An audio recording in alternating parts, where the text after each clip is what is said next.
welcome to my channel, Haylee Marie Vintage. Today I am very excited. So I was already planning a trip to New York. I already had all my dates booked and everything, and I had planned to be in New York for Easter. I don't celebrate Easter, and so a lot of times Easter weekend is a good weekend for me to go and do something in a different city. And I happened to find out that a lot of my friends were going to be at Dandy Wellington's Easter egg strut. So now I get to make a dress for this event. I'm going to get to go to this event. I'm really excited. It should be a really great time. And I'm really excited to get to see a lot of my friends on the East Coast because admittedly, it seems like I've picked up an East Coast hobby in vintage sewing, and I have to go over there if I want to see my friends. I feel like very few of us are over here on the West Coast, but I went through my stash to decide what fabric I wanted to use, and that was my first step. And I decided it would be very Easter and very springy, as I throw things, to go with this bright green flocked floral fabric. I picked this up at SEWN in Denver a long time ago. I think it's really pretty, it's floaty, it's great. I initially picked it up with a 60s maxi faux medieval dress in mind. I thought it would be fun to instead make a 1930s gown, and because this is sheer, I did pick up a lining. This is from Style Maker.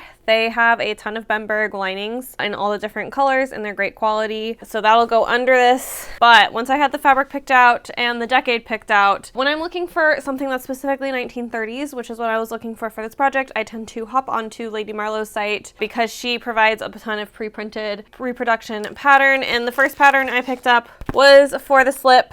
I don't really have any slips that are the right silhouette, and I know you're like, Haylee, did you really need another slip pattern? I mean, the answer always is no, but I did like how there was a really deep back version of this slip, so that is one of the reasons I picked it up, is because that deep back is actually something I've looked for in slips before, and I know is a gap in my collection. So with that, I then picked it up with the 1930s silhouette. So this is slightly different than the other slip patterns in my collections, but yes, I do understand this was a bit of a choice, but that will be for the lining because the dress that I picked up does not include a lining, and it is this really gorgeous pattern. I was looking for a few different things in the silhouette for this dress. I wanted it again to be that like tall column silhouette, which is why I chose 30s, right? 30s silhouettes are typically like that. And then I wanted a fun sleeve. And I really like this because it has the open back, which actually maybe I will go backless with the slip as a result. Maybe that's what I was thinking of. But it has this really beautiful black slip, and then it has all these really fantastic sleeve options. We have, which I think I'm gonna do these multi-layered like petal sleeves where there's 3. I think that will be gorgeous with the sheer. I think in general,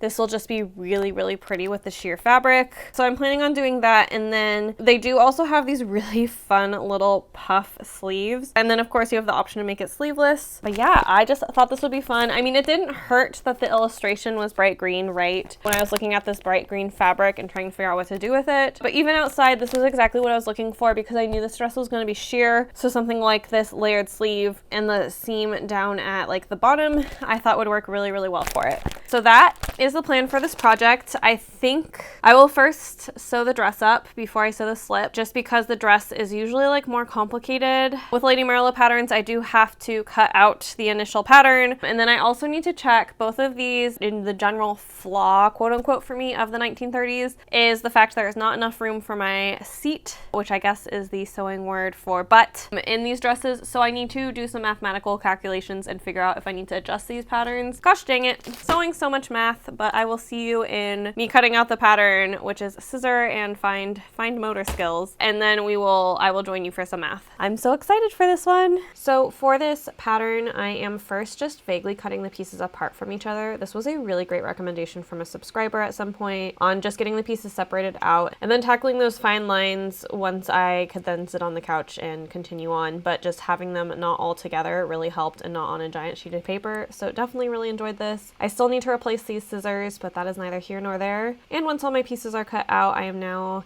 cutting out the actual fabric itself. For this sheer, I am planning on doing French seams, so I am adding an additional 1/2 inch seam allowance anywhere that I think I will be doing those French seams. You can add less than that to a French seam. I prefer more room for error than less. And this will hopefully give me a little bit more room on the garment itself in general.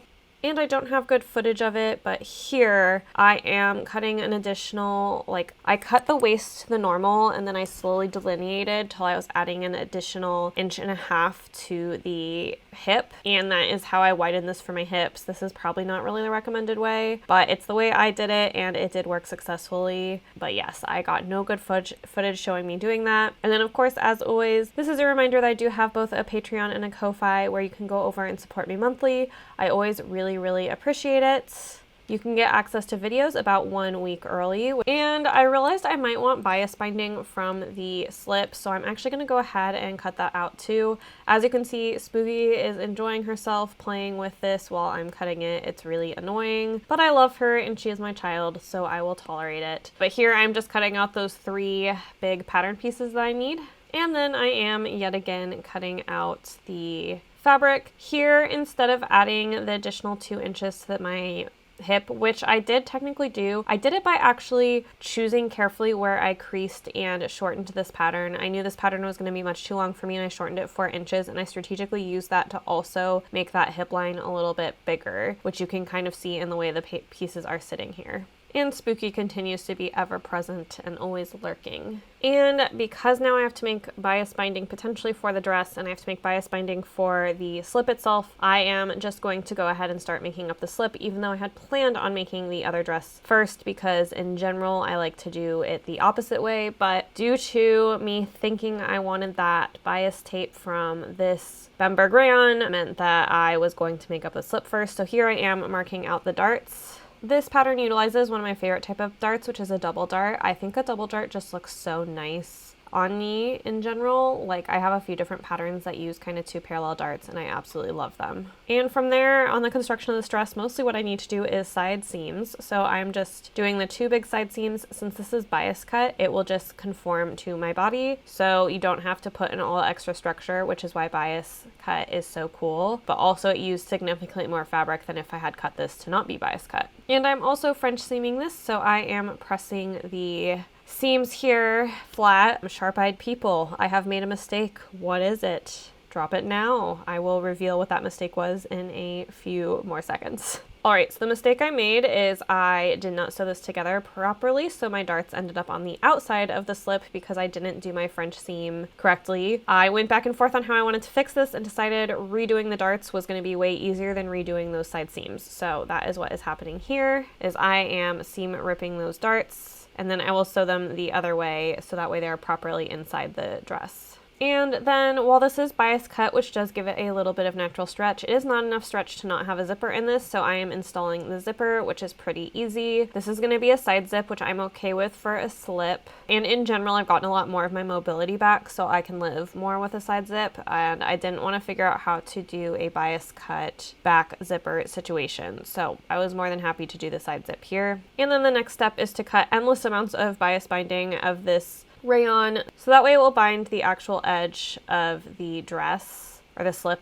and that will go up into the straps. You'll see what I'm talking about in a second here. But here I'm cutting 2-inch wide strips, I think, or 1.5. I can't remember. It's whatever my bias tape maker tells me to do. And then I am running this through my bias tape maker. This was a tiny bit of a learning curve due to I haven't really done a rayon binding in a while, and it's really slippery, and it was like creasing up on itself and doing some funky things. So it took me a little bit to figure out and get the hang of this. But once I did, I then went and sewed it. So this actually was supposed to be a bias facing where you wouldn't see it on the outside. However, I was not trusting my skills to properly do a bias facing with all of these like sharp points and dips and stuff. So I decided to go with more of like a classic binding, which will look kind of more like a quilt binding because I know how to do mitered corners and stuff like that. So that is what I ended up doing here. I would really like to learn how to do a bias binding for something this complex in a successful way, but I just felt like this wasn't the project that I wanted to learn it on because I was already learning a lot of other things. And once I got the initial part of the bias binding sewed on, I am then flipping everything and getting everything ready for me to top stitch the edge of the binding. You could also do this by hand, but I just wanted to top stitch it because that is my preference, and I made it so it would be on the outside, so I'd be top stitching like that. So top stitching was a way for me to go, but yes,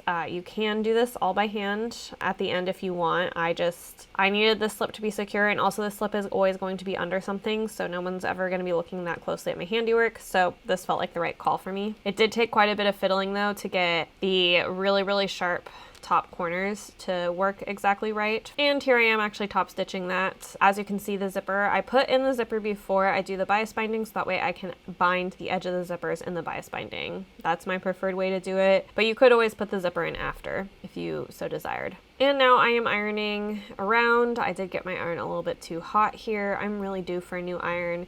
This one is causing me all sorts of problems these days. And from here, I am now going to make my strap, which is just turning a tube inside out. So I sewed down the tube according to the pattern dimensions. I like to just sew one long tube instead of two short tubes for the strap. And I had bought some lingerie, like hooks and things to make it so I could make this adjustable, but then I wasn't even sure if I needed it to be adjustable because the strap for this is actually pretty short because of how high the backless part of it takes the actual dress. So I ended up just using the tube, flipping it inside out, and then deciding how long I wanted each strap to be and going from there. I don't know that this was the best method, and in the future I will definitely make these adjustable. And from here I'm going to need to hand sew these straps on, so we are going to jump over into media on my mind. Alrighty, we have made it to media corner where I talk about whatever media I am currently consuming, which is a lot right now. I feel like mainly because my last video I didn't do a media corner. What I am doing here, what I am hand sewing while I talk and chat with y'all, is I have my straps on the slip that I need to sew on. I'm quite pleased at how easily this slip went together. You just kind of never know when you sew certain things, and so it's pretty exciting when it's not hard. So yeah, all I have to do is I have to put on the straps,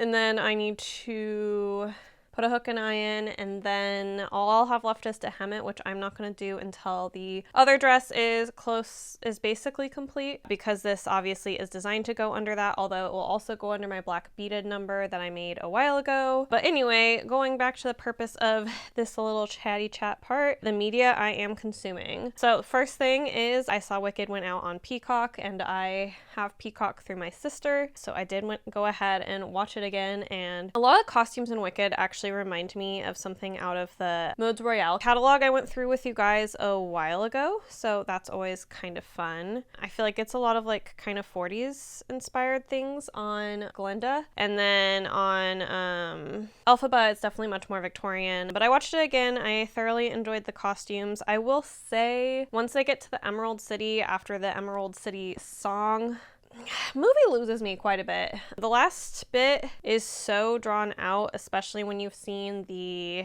play on Broadway, and like at that point it's just like feels like one really long drawn out scene for me instead of a bunch of really like cool costumes, which is kind of what I watched the movie for. I will say I do think that the message of Wicked is very timely in this political climate. I think the biggest bummer about stuff like that is the people who you wish would understand it usually don't, but it's very fascist coded, so you know. But yeah, no, the for me the second half of the movie, where I guess it's probably the second, like the first 2/3 work for me, and then it's probably the last third of the movie that doesn't. And I'm a big fan of practical effects, and the CGI use for the ending scenes isn't my favorite. I really wish they did practical effects. I get that that's like not in a high budget film, but the costume design is always beautiful, which I actually went to. There was a ballet up here, Sleeping Beauty, that the costume designer for Wicked actually designed the costumes for here, so that was very cool to see. I saw that several weeks ago at this point. Other TV things keeping me busy, I watched, well, so I went to Comic-Con, which had me very inspired. I am thinking about doing some cosplay, but we'll see where eventually that lands, because honestly cosplay is not my first priority still, but I am kind of intrigued. So I've been rewatching Game of Thrones actually as a result to look for costumes that I might want to cosplay. I do really enjoy Game of Thrones, even though I also don't enjoy Game of Thrones. I'll talk about it in a second. I'm also watched all of The Witcher, all 3 seasons in the past few weeks. And so with that, I don't feel like I totally understand why we can't have some fantasy shows that aren't so gory. It feels like they have to be gory and violent to get the high budget that you need to produce them well. And even then I would argue about whether whether anything's being given enough money to produce it well. But yeah, no, it's not like I love the costumes. I like the politics. I mean, with The Witcher, I even enjoy some of the monster hunting scenes, but it's all so gory, and I don't know how much I feel like when I was younger, the goriness didn't really bother me, but now that I'm older, it does. I will deal with the gory to see all the costumes, but I guess if you have, and they need to be live action, I'm not a huge cartoon person.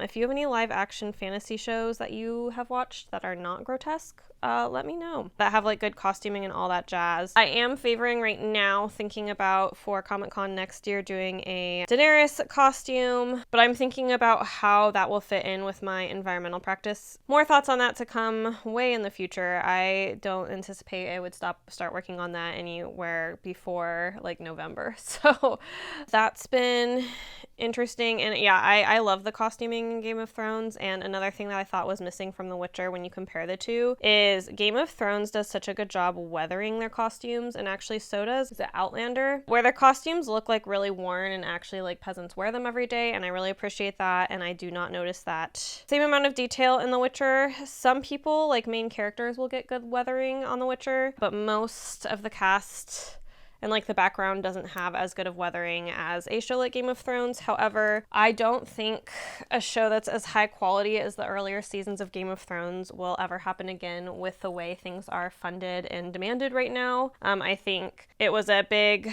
series of reasons that could happen. While I think like high budgets are being spent, I don't think the time is being given, and it takes time to make really, really good costumes like that. Like, you can only throw so much money at the problem. At some point, what you need is time, because there's only so many artisans that can do the skills that you're looking for and all that good stuff. So when I went to Comic-Con, which I know this is now not media on my mind, but it is an event I attended, and I went right the weekend after Sew Expo, and kind of where I've landed is I don't anticipate in the future I'll spend more than a day at Sew Expo. The more I think about how I make clothing, the more I think my practice is actually closer to costuming than it is to like regular garment sewing, because of the vintage aspect of what I make. So I actually think a lot of the skills that I would learn at Comic-Con are more what I would actually want to do with clothing. And I am thinking about, yeah, how can I make a costume work for my everyday life? Like, how can I make sure I'm getting usage and being environmentally responsible with it? So, but yeah, I left Comic-Con thinking like, wow, sewing's so cool. This was really inspiring and great, and like, wow, what really creative makers. And I feel like I leave Sew Expo every year with a little bit of ick. So yeah, I don't think I'll stop going to Expo entirely, primarily because of the vintage fabric vendor I go to there. I will say if she stops going, I probably won't go anymore. So yeah, with kind of all of that, I'm definitely feeling really inspired to sew by Comic-Con. I feel like even this dress, I mean, you've only seen the slip, but the actual dress will be a lot more like quote unquote costumey. And speaking a little bit more about, I feel like I don't need to talk much about Game of Thrones. Everything that you can talk about Game of Thrones has been talked to death. But Witcher, I did watch all 3 seasons, and I do know they're making a Liam Hemsworth switch for Geralt in the next 2 seasons, and I believe they're filming that right now, and it'll be a 5-season run, and then the show will be done. I will say I can live with the switching of that casting. So while what I really enjoy about The Witcher is I do enjoy the costumes, even though they are not weathered and are not nearly as good as the costumes in Game of Thrones. I do enjoy the general like monster kind of lore, elf, human, dwarf, all of that dynamic. I find all of that really interesting. I actually find the world a lot more interesting than the character he's put in the world, the author. In general, I find Geralt pretty like static and one-note character, and he's not particularly compelling. I think it's actually wild there's as much media as there is around what to me is a pretty like cliche character. I was talking to some of my friends about this yesterday, and it's that like for me, he doesn't make me feel anything. Like, I can just tell he's there to be really hot for women and to be really manly for men. And as someone who isn't attracted to men and doesn't care about like masculinity, it doesn't make his character very exciting for me. And I do find like when you talk about Game of Thrones, like a Tywin Lannister or even like a Ned or Robb Stark, those are really masculine characters I still find dynamic and interesting. So there's just something about Geralt that's just not interesting to me. However, I do think Ciri and Yennefer, I think Yennefer is the most interesting of the characters, and I think the world building's really interesting. And like all this critique is not to say that I am not enjoying it and that I'm not considering reading the series. I don't think the series is super high on my list because I don't find Geralt whatever his name is, very compelling, so I don't see myself reading it anytime soon. I think there's other things way higher on my list, but it's been honestly a really good escapist piece of media to watch. The world and the problems in that world don't feel super intensely like the problems happening in this world. I mean, there's parallels, of course, but it's not as like in the face the way like watching Wicked was. It was an enjoyable watch. With all that critique, it was an enjoyable watch, and I actually anticipate I'll rewatch it relatively soon because I'm sure it has more depth than I'm thinking if I rewatch it. A lot of times, I don't know if it's because I'm autistic or the way I process media or what it is, but I usually have to rewatch things a lot to get all the foreshadowing and all the like more subtle things. But yeah, that has been what I've been watching. And then reading. So I am partaking in my works book club where I would say we're reading like generally more serious literature. This time we read James, and I'll link that down below with the author and all of that, which is a retelling, or not retelling necessarily, but like it's a play off of Huck Finn. It occurs in Huck Finn's world, and it's from the slave Jim's perspective. And it was a really, really, really good read. However, it is not a light read in any way, shape, or form. I had asked last time after the book about gender that I was going to read, and one of my other queer and like non-cis friends said, I'm going to tell you to not read that in the middle of January and February when you're already sad.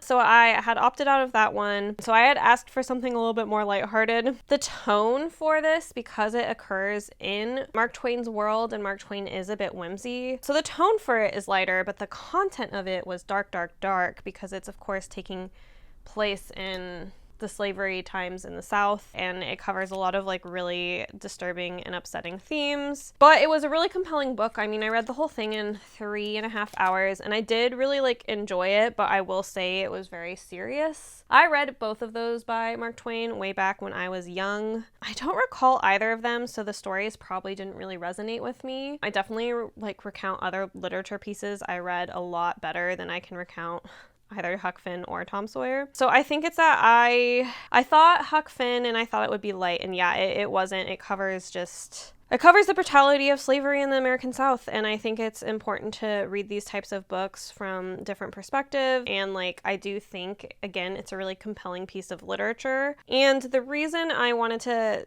like participate in my works book club is I would read books that I probably normally wouldn't read.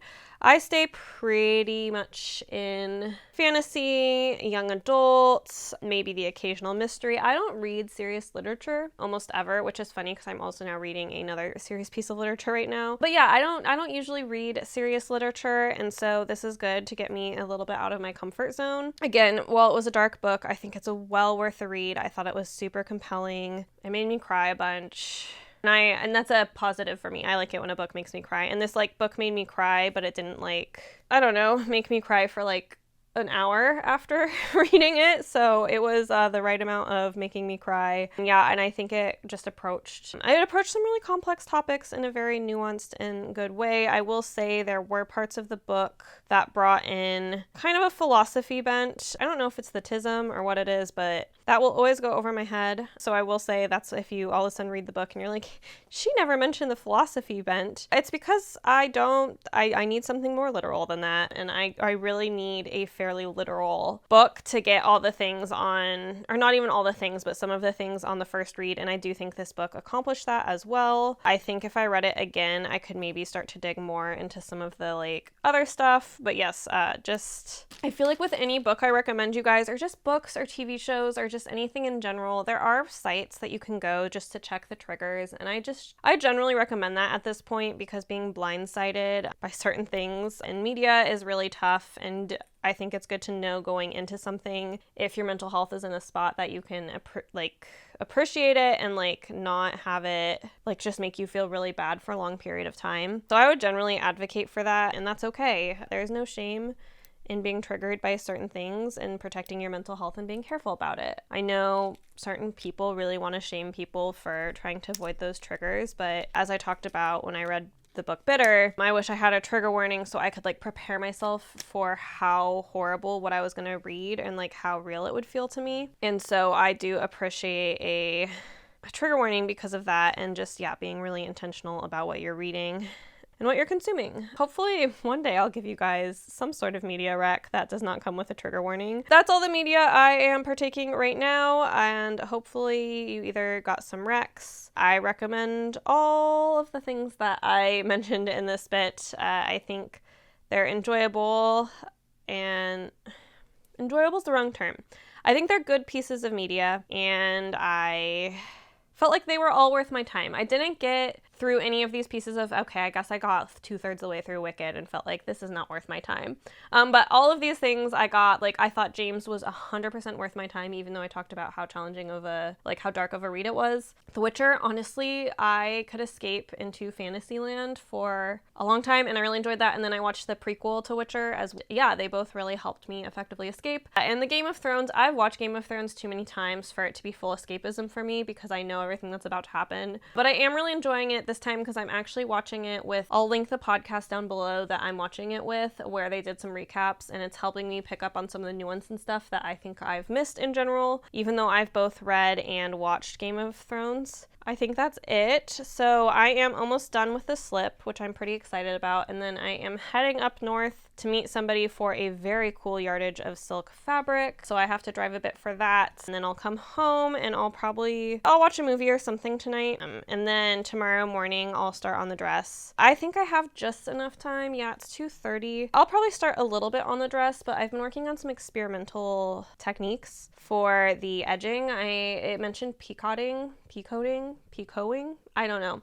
Picot, and I've done some research on that, and it seems like you need some sort of kind of specialized machine for it, which I do not have, and doing it by hand seems complicated. However, I have found some interesting alternatives, so I am gonna probably spend the rest of this afternoon experimenting on some fabric, and then I will start tackling the dress tomorrow, which I'm really excited for. I think this dress is gonna be very like flirty and fun, and I've been really enjoying working with these kind of like sheer dresses with then separate slips, so I'm feeling excited, and I will see you in whatever I decide to show you next. Here I am pinning the darts. There's only 2 darts in this bodice because the rest of the bodice gets its shape from some easing and gathering at the bottom of the bodice. So all I have to do is 2 little darts here. And then from here, I'm just sewing those shoulder seams together because I need to figure out what I'm doing with the neckline here, and I haven't made that decision yet. I can do a few more things before I wrap up the neckline, which is, you know, do the shoulders. And then there's kind of like a facing, like there's a fold situation happening in the back. You'll see this when the dress is done. So I am also just finishing that edge on the back. That will then make that a finished piece for the rest of this dress. And then before I finish the neckline, what I'm actually going to do here is for what I mentioned, that back part that kind of folds over to create that finished edge. I am just sewing that down just the tiniest bit so that way the facing be straightforward and fairly easy, which again, I feel like this is a terrible angle, but it is what it is. And then I spent a lot of time fidgeting and figuring out how to make this technique work. So this project required what you call, I think, a picot or picot edge. I was doing research on how to do that edge by machine because I'm not going to be doing that by hand. And it seems like this edge can be just done with like a simple zigzag stitch on your machine.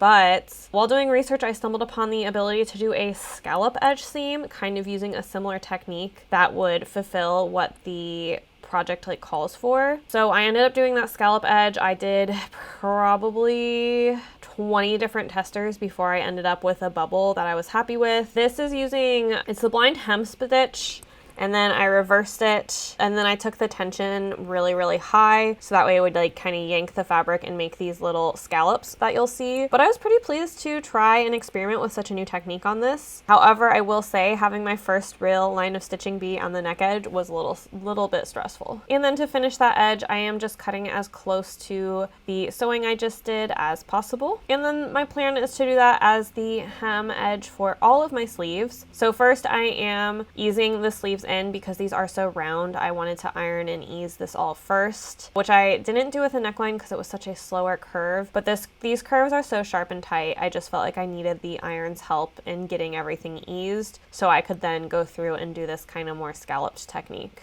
And here I feel like I got even better at the scallop technique. Again, reversed my blind hem stitch. I think I cranked up this tension to 13. And then I decided to go with, I think it was a 3 of the length of the hem stitch because that was how I got the bubbles the way I wanted. But of course, do what makes the most sense for you. And then again, I am using, these are kind of like those curved scissors. Some of them have a duck bill on one side. These are the Kai ones, but I'm using that to just get really, really close to, again, that sewing edge that I just did, exactly the way I did the neckline. And the sleeve comes with like a bias binding. So once I wrap up getting the sleeves, I stuck them all on top of each other, and I'm now sewing them to that bias binding, which I will then, I guess bias facing is more accurate because I'll fold it over, get myself a clean edge, and then I'll fold it over again so it's invisible. And this is how they had you do these sleeves that are oh so frilly and fun. And now for me to feel confident continuing along, I am going to work on getting the top half of the skirt together. So this is just kind of it's almost a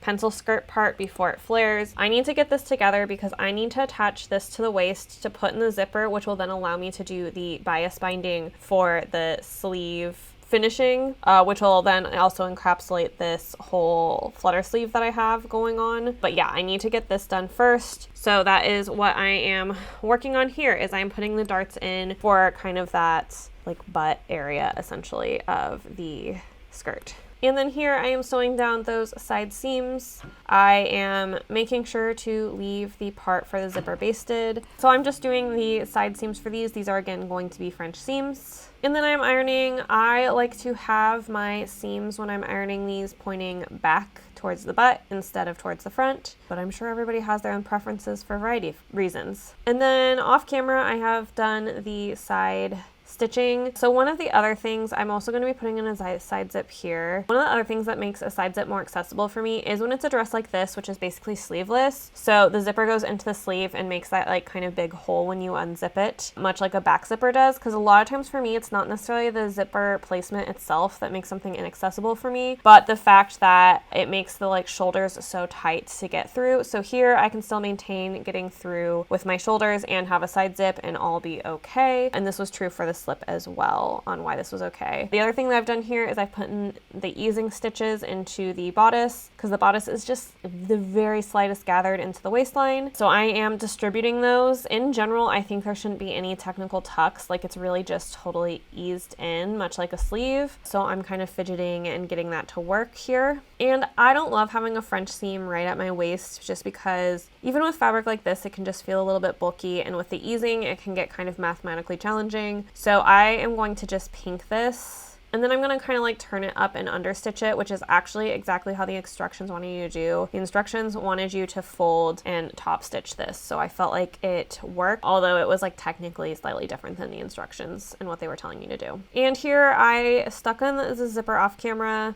just using my zipper foot, going all the way around and down, nothing too complicated. I didn't have exactly the right zipper color, but I think this will blend good enough, especially once I have the slip under it. And then you can see I'm just cutting the edges with pinking shears to hopefully stop the fray. And then after all that back and forth on trying to figure out if I needed to bias bind this with the slip material, once I actually put the bias tape that I had cut out of this fabric through my bias tape maker, it laid well enough for me to be happy. So I'm gonna keep it with the same fabric, and here I have already stitched on the binding of the sleeve. This is going to be a bias facing, actually technically. It will not show outside. And I have sandwiched the drapey sleeves in between where they were marked. Technically the pattern wants you to sew them on after, and I'm sure that's so that way you can take them on and off, which given they had less clothing in the 1930s, it could transform the look if you could transform the sleeve that easily. However, I like to feel like my sleeves are secure and are not just on there by hand stitches. So I decided to just actually put them in the binding and bind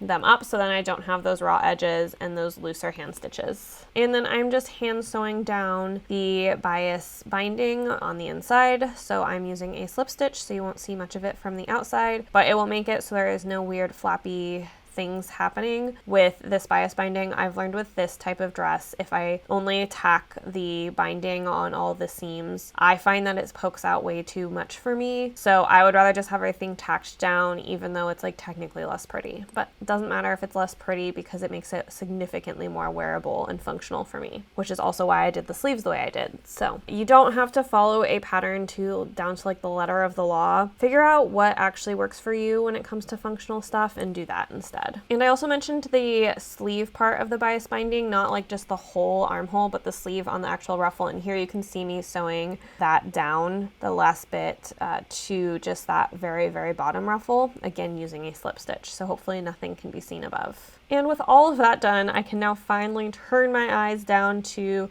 that very bottom part of the skirt. Here I am, as always, doing French seams to sew up those side seams. All there are side seams on these, so pretty easy. Having a very steamy iron though. And then I somehow didn't catch any of this on film, but I am doing this exactly the way I did the bodice, which is a slight deviation from the pattern, but it still stays true to the pattern with the top stitching that will sit there. But first I'll sew them together, right sides together, and then I will pink the seam allowance, press the seam allowance up, and then top stitch that down. So that is what this guy looks like. It's exactly like the waist seam. And from there, I was able to figure out how much I needed to shorten the hem, which is what is happening here. I took some length out of this, but turns out I did not take enough length out of this. So we're de-lengthening it further. And I decided I would use the same scalloping technique to finish the hem that I did of the sleeve hems and the neckline, so everything would all meld together. Even though I feel like ideally this probably would have been a normal hem for like longevity of somebody else getting to wear the garment, but I wanted to do what made me happy and not think about one day, hopefully somebody else who will own this. And this felt like the biggest pain in the butt when it came to going around and trimming, because it was the longest length of me doing this, because the circumference of the bottom of the skirt was actually quite impressive, even though it is a 1930s line. And then for the last part of finishing the green dress is I am putting in a little button loop, and then I will sew the button to the back, which is, again, you'll see that back slit in the reveal, and it just needs to close up at the top. And I chose to use a button instead of a hook and eye because I find my hair tangles less bad in them, and also it's a great way for me to use like my single buttons that I really love. And with that dress finished, I can now try it on with a slip and then figure out how much I needed to hem the slip by. I actually got the slip shortened perfectly by doing that 4 inches way at the beginning when I cut it. The slip looks great when it's under something. It's a little bit hip dippy weirdness when it is just by itself, but under it will be fine. And so I'm just doing a simple double turn hem here that's really thin and narrow and beautiful. And then for my very, very last steps before the reveal, I am putting in my labels to both of these pieces. I'm so proud of them, and while my labels don't easily find a place in these, it's important to me that these have my labels in them because I'm really proud of them. So for both of them, I attached them in the side to the zipper. So here, hopefully you won't notice it because it's in the zipper and kind of in my armpit. And then the slip, it's in the same spot, so that way I don't mar kind of what is a beautiful finishing for the rest of the garment. So I'm quite pleased, and I'm really glad I got to stick my labels on these. And with that, we are all ready for the reveal.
already. You have seen the reveal on this one. It is so gorgeous and I love it very, very much. But we will talk more about my final thoughts on this project after we go through our cost breakdown like usual. Cost breakdown, project final thoughts, and then hope helps. And I feel like I have a good one this time. We love that. Cost breakdown. I have my little spreadsheet guy here. For the fabric was quite expensive for this because I had to pay for the original fabric of the actual dress and then the fabric for the lining, which I got a Bemberg rayon, which is usually quite pricey, but I know it washes well. I know that I like the whole situation about Bemberg rayon, so that's why I went with it. So my fabric total for what was over 8 yards of fabric too, I also feel like that should be noted, was $131.25. Notions kind of got up there a little bit in price, primarily because of thread. I spent like $8 on thread for this project because I needed a bunch of different colors of thread and I did use a different type of thread for the scalloped edge. So my Notions total, which includes, that thread, buttons, were there any buttons in this? Yeah, there was. Zippers, labels, stuff like that, was $11.49. We didn't use interfacing on this project though. And then patterns. Patterns for this was also expensive. Both of these patterns were bought specifically for this project. They were Lady Marlowe reproduction patterns, which are pretty expensive because they're around $25 and then you have to pay for shipping. So I spent $56.55 on the patterns. That brings us to a supply total of $199.29. I consider this a gown, so I consider that okay for my budget. And for me, this is a gown that I can easily take from night, but I can also figure out how to, for me, wear it casually in the day, and I'll show you what that looks like later. But yeah, that is kind of the whole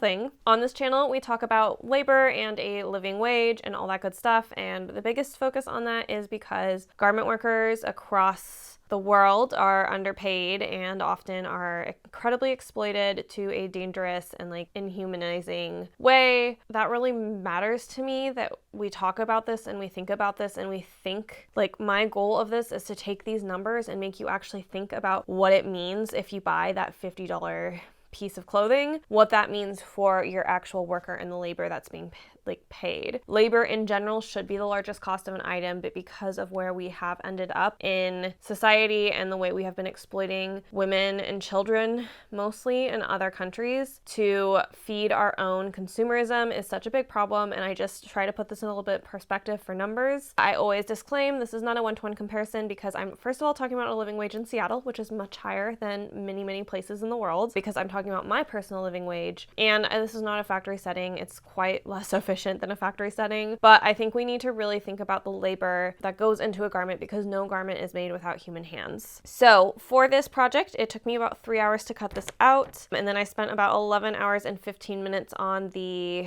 going back and forth between my sewing machine and ironing board. I always kind of consider this everything that's not hand sewing. And then for hand sewing, I spent about 2 hours on this across all the different clasps, buttons, labels, things like that. And that brought me to a labor hour total of 16 hours and 15 minutes. And then we are multiplying that by living wage here in Seattle. While this is a living wage, you're still on a pretty tight budget. You just probably are having a little bit more wiggle room and breathing room than obviously the minimum wage here, which is much lower than this. The idea of this wage is you should be able to feed yourself, house yourself, have a little bit left over to treat yourself, as well as save, because those are all things that I think if you work 40 hours a week, you deserve. I mean, I think I deserve it outside of also working that, but bare minimum, if you are working 40 hours a week, you should be able to afford a life that isn't hell to live in. And so should our garment workers in other countries. If we multiply that $35.39, which is the living wage here in Seattle, by the 16 hours and 15 minutes, you get a total of $575.09 for labor. Honestly, for me, this felt like a pretty fast make considering all the layers and pieces to it. And this feels relatively correct. Again, you probably wouldn't pay for your garment workers to live in Seattle on the living wage because it's so expensive here. But that brings this whole project to a total of $774.38 for me to cover my supplies and pay myself a living wage for the hours worked.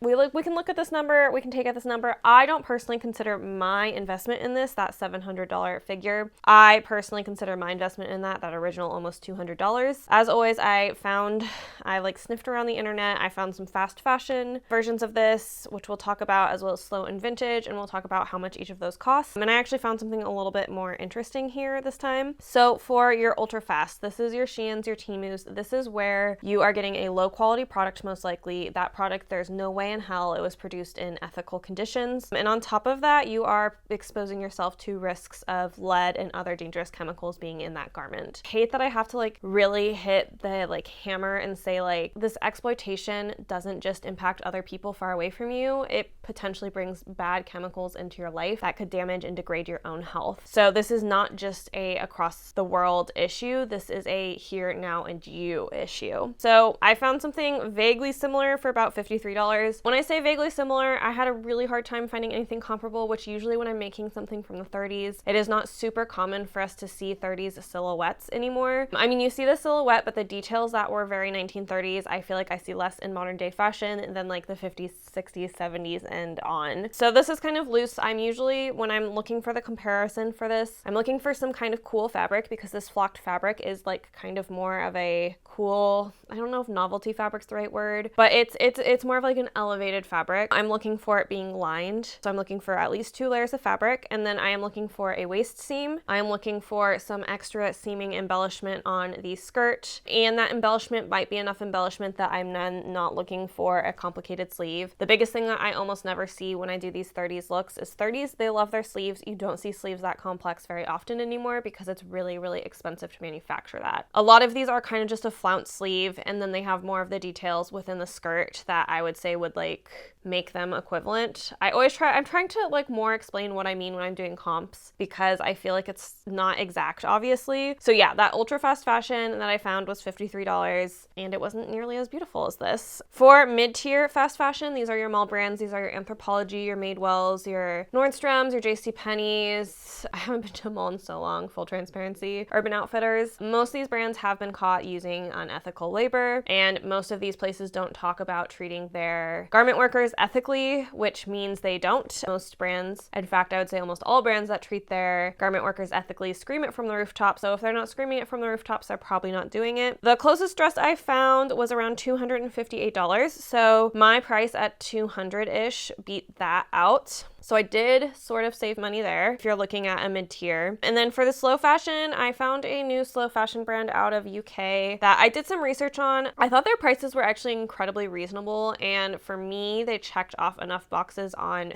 feeling ethical enough. I went through their 1930s dresses and I just tried to find something vaguely similar. And the best like reference that I found, I felt like for this dress was $215. So again, I guess I technically saved $15 by making this myself. But then vintage-wise, I felt like I saw a big variety in price range for vintage pieces that I would compare to this one, all the way from $100 up to $500 on Etsy. So I kind of just like said 200 because that kind of felt how everything skewed, although in retrospect, since I also have what would be probably at least a $50 slip under it, we're probably looking at more like $250 if I was to buy this piece vintage. So in that case, again, I saved a little money. I would say in like this dress, because of how much I spent on material and because of like the yardage, and I can't buy that on wholesale, I overall saved less money on this than I feel like I usually do with my other pieces.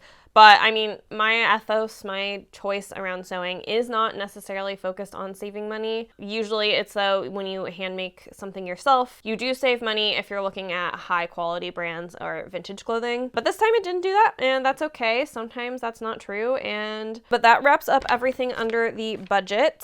So now I will grab the dress itself, which is down here. I know this sounds kind of wild, but I did wear this dress to work today. I will put up a little photo here, I don't know, somewhere of me, how I styled this dress for work, because it sounds always, I think you all think I'm crazy every time I have like a 1930s gown and I'm like, yeah, I wore it to work. Often because the 1930s are actually for me a very sexy era of gowns. There's a lot of shoulder peeking. There is a decent amount of like cleavage, even though in this case it's sheer cover of cleavage, and then it's backless. This is not appropriate for the office, and my rule for dresses like this that are not appropriate for the office necessarily is to put a turtleneck on. If you put a turtleneck under anything, it's appropriate everywhere, is my philosophy. So that's what I did today. I wore it throughout the day. I felt gorgeous in this dress. The slip against my skin, well, Obviously my top half was turtlenecked, but bottom half felt so good. I forgot how much I love this material against my body, and I am now thinking about making a few more rayon slips, which rayon's not always my favorite to use for a slip because it does shrink. Overall, I feel like less sweaty in it than I do with my polyester slips, so that is some food for thought from this project. But yeah, I felt gorgeous. I got a lot of compliments. I did, however, can you see it? Is it not that side? Is it this side? Right here, maybe you can see it. I did spill some lunch on this. I'm gonna just spot treat this. It did get onto the slip underneath as well. I don't feel like putting this whole thing through the washing machine and ironing it before going to New York because I'm going to wear this to the Easter egg strut. So because I'm not gonna do that, I am just gonna spot wash where it got dirty because otherwise I don't feel like this dress got dirty. But yeah, I felt comfortable. I felt beautiful. I will say I really love where the waist on 1930s hits you because I feel like it allows your stomach to like bloat and unbloat during the day, and I really appreciate that because a lot of times 1930s is a little bit more empire waist in nature. So loving that. Like I said, overall really love this piece. Do I have any complaints or any self-critiques for this? I think you could argue there's a little bit of puckering along the bottom, not the bottom, around here. But otherwise, I think this was kind of pretty beautiful construction on my part. I'm really proud of myself. I feel really good about it. I don't really feel like I would have done anything different. I think the scallop edging is beautiful. I think everything about it is pretty beautiful and I'm pretty happy with it. I mean, I guess if I got nitpicky, my side waist seams from the top and the bottom don't exactly match on one side. Of course, they do match on the zipper side. So if I'm gonna get nitpicky with it, I guess I'll do that. And then the slip underneath, I also feel like I made it very well. This is not actually, so technically I like bias bound the whole situation here where you can see the binding on both the front and the back, and technically this called for a completely hidden bias binding, but I couldn't figure out how to do these really sharp points and hide the bias binding. So instead I did like almost like a bias bound quilt method on this, and I was pleased enough with that. I don't think that bothered me. I will say I went back and forth on making the straps adjustable, and I did not make them adjustable, and I do regret that a smidge. I think in the future, and I even bought the rings and stuff to be able to make this adjustable, and I just didn't do it. And I know my shoulders are slight. I know I have no business not having adjustable straps. So that, I guess, is my one regret in what I think is a pretty darn perfect project. But that wraps up my thoughts on this guy.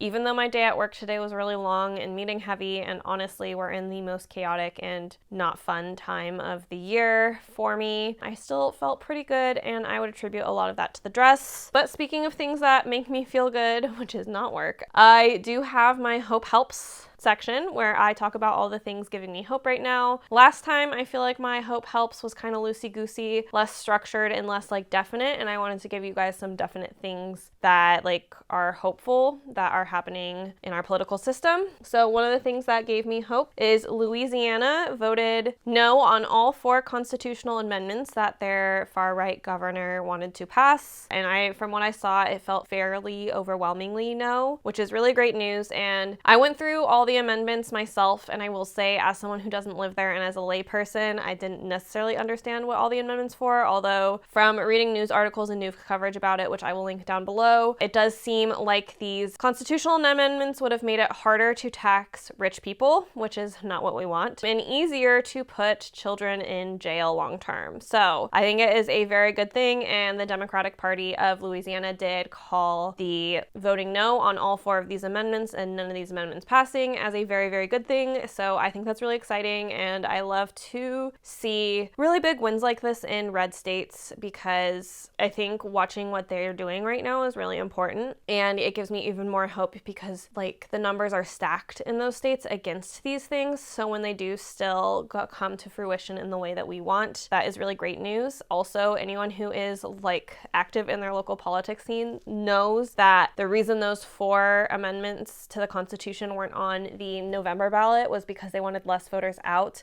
so that way less Louisianans, I don't know what you're called if you're from Louisiana, but so that way less of the people who are actually impacted by it actually show up to vote, because it's a lot harder for a lot of different reasons to get the turnout for that. So it's just not it's an unsavory political tactic. It's used here in Seattle as well. It's used across the nation. But that happened, and I think that's really great news that that's the way that vote went. On another good thing in a kind of more reddish area of the country, the State District Court of Appeals blocked Ohio's ban bans on transgender care for minors. This is a really big win for the LGBTQ community and not a state that you're necessarily expecting to see a win out of. So we love to see that. I will have sources for all of these down below because I believe that you should be checking your sources, including me. I should not be your direct source for politics. That's a big nope in my book. I was gonna say, speaking of books, what a silly transition. So one of the things that I feel very energized by today, I was like feeling very stuck on things giving me hope today. I've been kind of having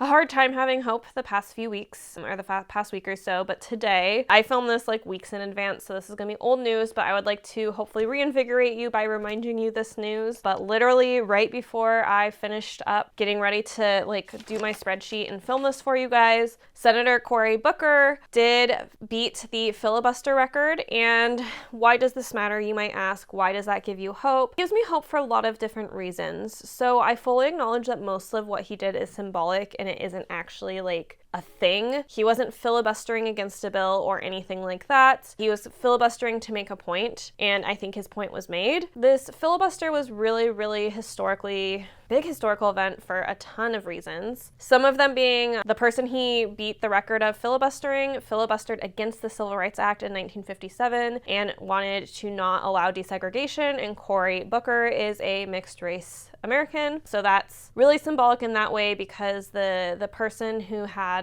been holding this record for so long was against everything that Cory Booker stands for. So it was a really big symbolic win, even just from the fact that now Cory Booker, a mixed race American that exists despite what the other person was filibustering for. I just think that's really symbolic, and I know it is mostly symbolic, but I think it's a big deal. My other hope of what Cory Booker did is I hope it re-energizes Democrats in the Senate and in the House to finally actually fight a fight and be have resistance in a bigger way than those dumb pink blazers they wore probably months ago at this point. Maybe it's weeks. I don't know. Time isn't real. But I felt like this was a symbolic something that actually meant something. It was also a symbolic action that put his body on the line. Speaking for over 24 hours and standing for over 24 hours is awful. And he had to definitely compromise some of his own dignity to do that. And I think that's a really big deal that not only, I feel like he put his money where his mouth is in putting his body on the line. His body's gonna have to recover. This will not have been an easy thing for him. And I think that really matters right now as we see a lot of people, I feel putting up kind of virtue signaling without actually doing action. And he did an action and he actually sacrificed to do this. I mean, granted, he's gonna go down in the history books. It'll be good for a 2028 presidential run and all of that. There's a lot of cynical takes you can take on this, but I would encourage all of us to not let the cynicism win about this moment in history and instead just enjoy the symbol for what it is and the hope that it is meant to bring people. And the last thing that gave me hope, which sounds kind of funny, so I had it open on both TikTok and on YouTube, kind of went back and forth between the two because I was just, checking out the comments in a live, as you do. And it was cool. I got on about 45 minutes before he broke the record, and I stayed on until he stepped off the floor. And it was really cool to watch. When I got on, there was about 50K on TikTok and there was about 75K on YouTube. And as we got closer and closer to him hitting the record, I think YouTube peaked at 170,000 people watching and TikTok was around 130. And the other thing that was really nice is the comments were positive. The comments were mostly rallying. There was very minimal trolling. I very much felt like people were rooting for him, and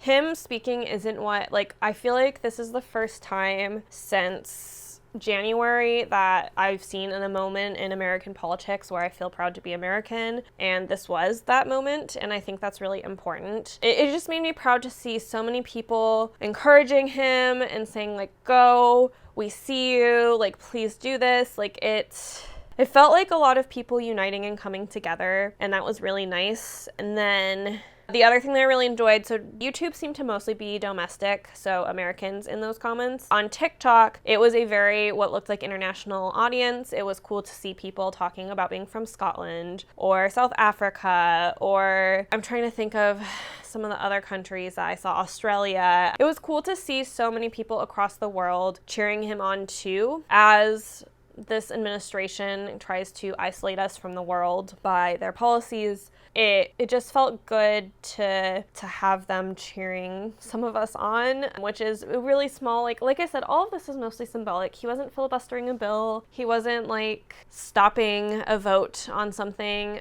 but I think it really mattered, and I think that there's going to be a lot of people who want to, you know, make this moment cynical and take away from it, but I would just encourage you to sit in like the hope that history was made and like at least 275,000 people watched it live, which how often are that many people watching our Senate? It was a moment that made me proud, and it was a moment that gave me hope. You know, hopefully when this goes live in 3 weeks, I don't feel differently. And also he thanked his staff and he acknowledged all the work his staff did to allow him to do this. Also, he didn't do any of the like kind of cheap tricks like reading a children's book or reading the Bible. He read instead when he needed to just, I don't know, probably disassociate. I would have needed to. He sat there and read letters from his constituents, and I feel like he kept it very focused on the American people. And I just think it was overall a net positive move, and I feel a lot of hope from it. I think being critical and thinking about things hard is really important, but I also want us to let us like sit and enjoy these victories and have hope. Hopefully this reminded you of that moment from several weeks ago. Hopefully this has you feeling a little bit more hopeful. I keep saying it, and like even though I've had kind of a weird week journey with hope, I've been having a little bit of a hard time with hope, I still am genuinely hopeful that we're gonna come out of this. And I personally have enough hope to keep myself going, and I hope you keep yourself going through hope as well. But with that, I am going to wrap this up. As always, if you enjoyed this video, give it a thumbs up or comment down below. And I also have my Patreon and Ko-fi, where you can go over and send me some money and support my channel financially if you so desire. Take care of yourself, all of you. I very much have been enjoying this new format, and I hope you are as well. And if you're not, that's fine. Then this channel is no longer for you. And if you're still here and you're new, definitely subscribe and stick around if you're looking for more of this content. I post almost every single Friday at 8 a.m. Pacific time. And I will see you not next week. Next week I'm off, but the week after I'll be back, and I will see you then. Toodaloo!